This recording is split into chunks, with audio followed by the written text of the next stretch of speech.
Guys, welcome back to class. It is Friday, and today I have a pretty short video for you, so you don't have to watch too long. Today's objective, we're going to talk about the Bill of Rights, which is what my lecture is going to be on. We're going to have a little reading after that, two different articles.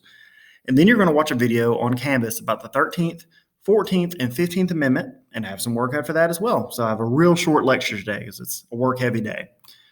All right, so the Bill of Rights, what's that? So as we talked about yesterday, our founders believed that we should live in a free nation. They just come out of the tyrannical rule of England, and they didn't want all these rules on them, and they wanted to make sure they had freedoms in this country. So therefore, they made a list of rights to ensure they can enjoy these freedoms. Now, there are 10, and they're all important, but the ones that are mostly on the state test are going to be the First and the Second Amendment. So let's talk about them.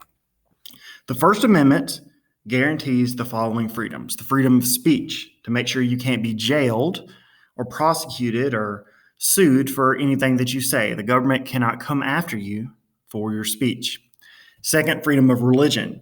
In America, you can practice any religion you would like or have no religion at all and cannot be persecuted for that. The third is the freedom of the press, which is newspapers, radio, TV. They're free to say the things they would like without fearing the government.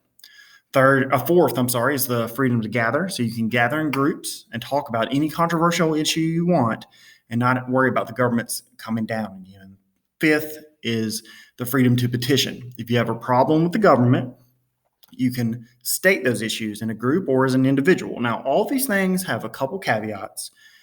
You can't do anything of these things to cause harm to another person, physical harm.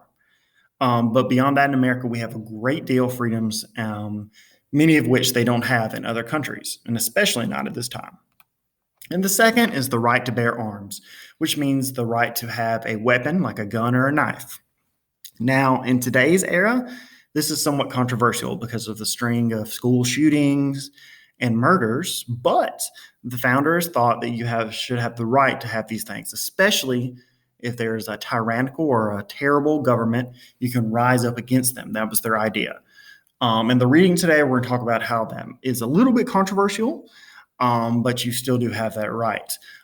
Please, continue to be on Canvas, finish these assignments. I appreciate you guys logging in, and I will see you virtually on Monday.